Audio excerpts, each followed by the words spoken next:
Ang programang ito ay hatid sa inyo ng Bank of the Philippine Islands. Do more with BPI.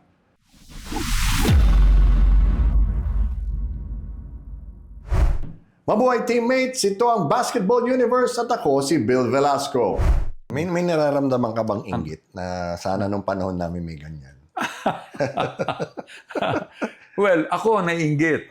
Ngayon, because sabi ko, grabe ngayon, may suporta na kayong ganito. No? Even yung basketball, kami, magkano allowance namin nung panahon namin? $100 for the whole duration of the tournament. Asian, well, ABC pa noon, di ba? Eh ngayon, may mga allowances sila. Mga athletes meron, di ba? And yet, we go with the times. We see, kulang pa rin yun in general. But they have all the support now. Ang bahaging ito ay hatid sa inyo ng Eastern Communications, Partners in Progress. Balik tanawan natin ang career ni FRITZ GASTON, isa sa pinakamatibay na gwardiya sa kasaysayan ng PBA.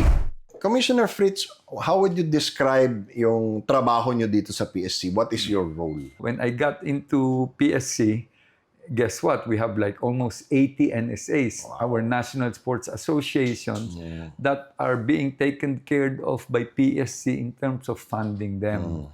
And the funding agency is the PSC, no? And then the agency that handles the sports itself is POC. Okay. So with regards to our work, basically, to simplify it, we are 4 commissioners and a chairman. So we're 5 in the board. Yeah. But what we have done, or what the chairman has done, is basically to divide all the agencies into the 4 commissioners. So that's to simply put, almost like 20, between 17 to 20 NSAs, we are oversight commissioners. Okay. So I have 18 sports that are under me. Many are the combat sports. And then the big ones that we know, it's basketball is under me, boxing is under me, and sambo, which is also combat sports, is under me. So yun, we have 20, each one of us. And the chairman, overall. So whatever it is, tumitimon, and is looking that we are managing these ones yung correctly, or basically to service the Filipino athletes. May nararamdaman ka bang inggit na sana nung panahon namin may ganyan? Well, ako naiinggit. Ngayon, because sabi ko, grabe ngayon, may suporta na kayong ganito. No? Even yung basketball, kami, magkano allowance namin nung panahon namin? $100 for the whole duration of the tournament. Asian, well, ABC pa noon, di ba? Eh ngayon, may mga allowances sila. Mga athletes meron, di ba? And yet, we go with the times. We see, kulang pa rin yun in general. But they have all the support now. To answer your question, now I'm on the other side of the fence. Diba, from being the athlete, then I also I coached the national team natin ng women's. And ngayon, from the funding agency naman, madali na yung makita ko, ay, itong kailangan nyo. So, yun ang support naman ngayon. So, ang maganda pa ngayon yan, there is now, tinawag nga natin, nung nag-General Assembly, harmony. Now, it's very harmonious between POC and PSC. If you were to advise, kasi kukunti lang naman talaga yung professional sports natin, di ba? Like you said, let's say, sabihin natin yung mga basketball player, I want to make this a career, gusto kong maging pro after, let's say, mag-national team ako. Would you advise them to play locally in the PBA or MPBL or other leagues, or to go abroad? Anong sa tingin mo magiging mas maganda sa kanila? 2 things yun. I'd like to dissect that. One is, sabi mo, they go into coaching. The other one is they continue playing. Right now, we have our, straight out of college, they play. They are imported now. Baliktad na. Sila na yung ini-import. That, I will not stop them. In fact, one is, that's financially, it's good for them. Yes. Diba? It's an opportunity for them. No? Versus, it's unfortunate times 5 and for the PBA, but some teams ngayon they all see that and sige, you go. They give their they give their blessings. In fact, ang iba dyan, some of the teams, kahit may kontrata ka, they allow you. And same thing happening with volleyball. If you are offered abroad, by all means you go. Why? Then they get to be better when they play abroad, and then when they come back, it's easier for us to call them and say, oh, you play for the national the national team natin. In fact, this morning I was talking to a baseball player. High school lang siya ng UST. I was telling the coach, if you can get this guy to study and join a team, kahit na sabihin mo sa Japan na lang, not necessarily in the US, because then they'll be able to pit against yung mga high level na, sa baseball. Gagaling. Oo, sa Japan, di ba? Baseball players yan, si Otani. Same thing with basketball, si Gasol and all that Spain players, sinasabi nila, ba't ang galing niyan pagdating dito, sandali lang, buo na sila when they play for the national team, for Spain. Yung fundamentals. Kasi fundamentals, meron sila. Meron silang grassroots nila. I'll go to that after this. So they are trained, the system is one and the same. So even when they go abroad, college there, pero as a youth, naturuan sila sa Spain ng grassroots level training nila. Kaya ma-enhance na lang sila when they play for the college in the US and all. Pag tinawag sila to play for their country, they're in the championship level sila. Sa pagiging basketball player, how has your perspective as an athlete before helped now in your job? As a basketball player? Yeah. One, I don't know if I'll say this, but I always say na it's our national sports. It's one sport that rallies us. Okay. No? It's rallying us. But ang akin lang, many will probably put me in a stake when I say, basketball, mahihirapan tayo. But definitely, it's a rallying point. If we have games here, in fact, pag nanalo tayo sa games, yung pinanood ko, Cambodia, yung mga ano. So, we support it. But again, ang akin talaga is yung mga individual sports natin ngayon. Now, being an athlete, then I know, nung unang-unang SEA Games, we were the first SEA Games, alam ko what the athletes needs. Diba? And ang way of thinking nila. Kaya, ang akin kaya nga kinuha ngayon is elite agad. Sabi ko, I'll take it upon us to really focus on the high performance athletes.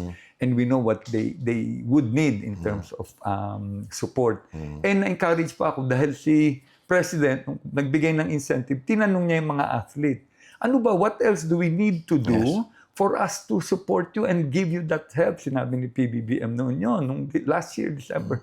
Sabi ko, obviously, being an athlete, alam po, kailangan namin is that type of focus, that type of service, and that type of alaga, which is high performance. Ang programang ito ay hatid sa inyo ng Bank of the Philippine Islands. Do more with BPI. Waterproofing o sealant ba ang hanap mo? Sa German technology ng Sista, protektado ka ng 10 taon. Yan ang tapal na tatagal. Ang bahaging ito ay hatid sa inyo ng Smart Sports. Ngayon nakaupo na siya bilang Commissioner ng Philippine Sports Commission. Paano ba pinoprotektahan ni FRITZ GASTON ang ating mga atleta at ang kaban ng bayan? Paano nyo ginagawa yung analysis nyo nung, let's say, paggamit ng pondo, who should get it, how much, and so on? That's a very nice question. Because DK's staff had made what you call a matrix. In other words, ang logic niya is dapat naka-matrix ka dyan. Tapos that's how you divide budgeting to allocate allocation. Yeah. And when after 1 year, then I saw that when I saw it, sabi ko, sandali, let's try to refine it. No, based on this one, then let's come out with a simpler version. So ang amin naman from our office, kasama ko dito that created this si Lito. I'm sure you know Lito Cinco, di ba? Ang ginawa lang namin is let's put logic in the sports that we are taking care of. Dapat a big chunk or to justify it, dapat yung mga sports na mas may chance tayong mag-Olympics, di ba? Ayun ang bibigyan natin ng premium. In other words, we put them in categories. So ang ginawa namin, ano ang unang category na medyo mas mataas of the budget allocation? Individual sports that we have a chance in the Olympics. Kasi PSC, basically Olympics, Asian Games, and Southeast Asian Games. So on and so forth. So of the individual sports, and for us, it's basic. It's a no-brainer. Diba, Bill, if you think about it, sabihin mo, and it's proven by, number one, boxing, gymnastics, and weightlifting. In that order. O tignan mo yung last Olympics, di ba? Si Kaloy, isa lang siya, lagay mo 5 ang tao niya, ang team niya dyan. Di ba? That supports him. Managers, psychologists, nutritionists, whatever. So 5 siya. And can garner 2. In fact, if he qualified in all the other ng sports, ng weight, ng gymnast, pwede siyang 5. For one athlete can garner us a gold, di ba? For a few people lang. So, maano ang chances natin? If you send a team sports. I'm not gonna say which team Let's say sport. football, basketball, Football, whatever. basketball, Ang dami yan. Volleyball, Malalakas whatever. pa kumain. Oo, kasi kailangan, ako ang lakas kong kumain nung player ako. Again, if we fund them, it was sa room na lang, airfare, no, you bring minimum of 20 people. Yung bagahe pa. Lahat, di ba? Kung team sports na malaking mga kailangan nilang mga equipment. Ang laki, ang bigat for our, for expenses for us to send them. And what are their chances, what are our chances in terms of medal, no? In team events. It's not as big as our chances in these other sports. Kasi one is may category ka ng weight. May chance tayo. It's now Chairman Pato, Gregorio. What has changed? Naging mas busy ba kayo? Well, I was just gonna say, no, nung unang dating niya, sabi na, I will come in running on my first day. He is very approachable. Alam niya, I will always be open to anybody, to everybody here, without screening, without censorship and all. I want us to be open. Pare-pareho lang tayo. Okay. And then all this, you've seen all the things he has done in that first week or second week, it's all in the sports. Diba? It's all in the sports pages na unang-unang ginawa niya. Nagpatawag ng General Assembly. Before that, nag-emergency board meeting. May instruction from Malacanang to help the athletes. And I think the first thing that they need is an increase in their allowances. Fantastic. Kasi, di ba, not all are Ubiena, and Hidilyn Diaz, and Caloy. Ang average natin, ang ating national athletes, 10,000, 10,500. So, yun ang hiningi niya sa board. Do we have the budget? Yes. Can we increase by 5? Yes. Approved. Everybody's happy. Yeah, diba?